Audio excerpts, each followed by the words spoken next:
So রঙ্গ ভরা বঙ্গদেশে কয়েকদিন পর পরই নতুন নতুন রঙ্গ শুরু হয় এবং ম্যাক্সিমাম টাইমই বিশেষ করে প্রতি বছরই একটা রঙ্গ থাকে, সেটা হচ্ছে বাইকারদের নিয়ে। এবং এই রঙ্গ শুরুই হয় রাস্তায় দু একটা অ্যাক্সিডেন্ট হয়, এবং অ্যাক্সিডেন্ট ম্যাক্সিমাম টাইমে বাইকের দোষে হয় না। তো যে দোষগুলাই হয় সেটার মধ্যে ইম্পর্টেন্ট হইতেছে বা উল্লেখযোগ্য হইতেছে ওই পিছন থেকে এসে মেরে দেওয়া, নাহলে সামনে থেকে ঢুকতে গেলে মেরে দেওয়া, বা বাইকারদের দোষ যেগুলো আছে ব্রেক ফেল করে, স্কিড করে হাই স্পিডে চালাতে গেলে। তো ওভারঅল সব কিছু মানে অ্যাক্সিডেন্ট যেসব কারণে হইতে পারে আর কি, সেসব কারণে অ্যাক্সিডেন্ট হয়। এবং প্রতি বছর এনারা একটা টিম গঠন করার পরে এটা অ্যানালাইসিসে যান যে না ভাই, মোটরসাইকেলের স্পিড হচ্ছে সবচেয়ে বড় সমস্যার কারণ। মোটরসাইকেল স্পিড সবচেয়ে বড় সমস্যার কারণ, আর এই স্পিড আমাদের কন্ট্রোল করতে হবে, বাইকারদেরকে আমাদের কন্ট্রোলে আনতে হবে। এবং তার জন্য কী করতে হবে সেটা হচ্ছে স্পিডের একটা লিমিট সেট করে দেওয়া। প্রতি বছর এরকম একটা নাটক হয়, এইবার ওই নাটক শুরু হয়েছে। এবং এই নাটকে এবার যে প্রস্তাব পাইছি সেটা হচ্ছে ঢাকার মধ্যে, বিশেষ করে ওই যে সিটির মধ্যে যে রাস্তাগুলো, ওই জায়গায় বাইকের স্পিড থাকবে 30, আর ঢাকার বাইরে যে রাস্তা সেগুলোর স্পিড থাকবে ম্যাক্সিমাম 60 হাইওয়েতে। মাইন্ড ইউ, বাংলাদেশের হাইওয়েগুলোর ম্যাক্সিমাম স্পিড লিমিট হচ্ছে 80 ফর আদার ভেহিকেল। তো আমি গত পরশু একটা ভিডিও আপলোড করছিলাম, মোটরসাইকেল যখন চালাবো আমরা কীভাবে চালালেই ভালো রেজাল্ট পাবো বা অ্যাক্সিডেন্ট কম হবে।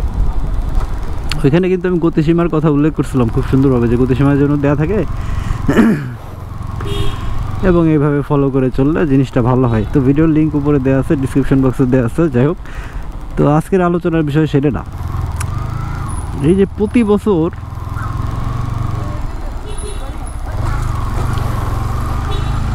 মোটরসাইকেল বিজ্ঞানী কিছু রিসার্চ করেন, যেসব বিজ্ঞানীর মোটরসাইকেলের এক্সপিরিয়েন্স আছে বলে আমার মনে হয় না, বা আপনাদেরও মনে হয় ডাউট ফিল করবেন যে তারা আদৌ মোটরসাইকেল চালাইছে কিনা এই জন্যই। তো তারা বসেন, কাগজ কলম নিয়ে বসেন এবং বসে একটা সিদ্ধান্তে আসেন, সেটা হচ্ছে মোটরসাইকেলের স্পিডই বড় সমস্যা। তো সিটির মধ্যে নর্মাল স্পিড লিমিট হচ্ছে 50 আর হাইওয়েতে 80। তা আমার মনে হয় না ঢাকার মধ্যে আমরা কেউ কোনো সময় এভারেজে 20-22-এর উপর চালাতে পারি। আমার R15 এরই বাড়ি করি, আমার এটা এভারেজ স্পিড আছে, আমার এভারেজ স্পিড হলো 26 কিলোমিটার ঘন্টা সর্বোচ্চ। এই 26 কিলোমিটার ঘন্টার পিছনে আমার হাইওয়ের স্পিডও আছে। তো সব মিলে আমি 26 কিলোমিটার পার ঘন্টা যাইতে পারতেছি ঢাকা শহরে চালানোর পর। তো আমার পয়েন্টটা বোঝেন ভাই, হাইওয়ে আর সিটি মিলাইয়া আমার এভারেজ স্পিড 26। তো এরা যদি ঢাকার মধ্যে 30 বাইতে দেয়, আসলে কি আদৌ কি কোনো কিছু করতেছে? কোনো লাভ হইতেছে না, জিনিসটা ঘুরে ফিরে সেমই। ঢাকায় তো এমনি স্পিড 30 নাই, 30 ওঠেই না। হুট করে যখন একটু ফাঁকা পাই আমরা একটু টান দিই, 80-85 উঠাই, ওই 3-4 সেকেন্ড শেষ। পরে আবার যে লাউ সেই কদু, আবার জায়গায় দাঁড়ায় জ্যামে বসি, কুতকুত করে ঠেলি। তো এটা নিয়ে আমার মনে হয় খুব একটা উদ্বেগের কিছু নাই। তবে হাইওয়ের বিষয়টা একটু উদ্বেগজনক, কারণ হাইওয়েতে 80 যেখানে স্পিড লিমিট, সেখানে বাস 100-110 এভারেজ কিন্তু এইভাবেই চলে। আমি দেখে আসছি, যেহেতু আমি রেগুলার হাইওয়ে রাইড করি, এবং আপনারাও জানেন, এবং যারা বুদ্ধিজীবী তারাও জিনিসটা জানেন। এবং তাদের মতে হয় কি, যে বাসের সাথে পাল্লা না দিয়ে বাসের সাইড দিলে স্পিড কমে আসবে আর হচ্ছে কি অ্যাক্সিডেন্ট কম হবে। তো অ্যাকচুয়াল ফ্যাক্ট কিন্তু এটা না।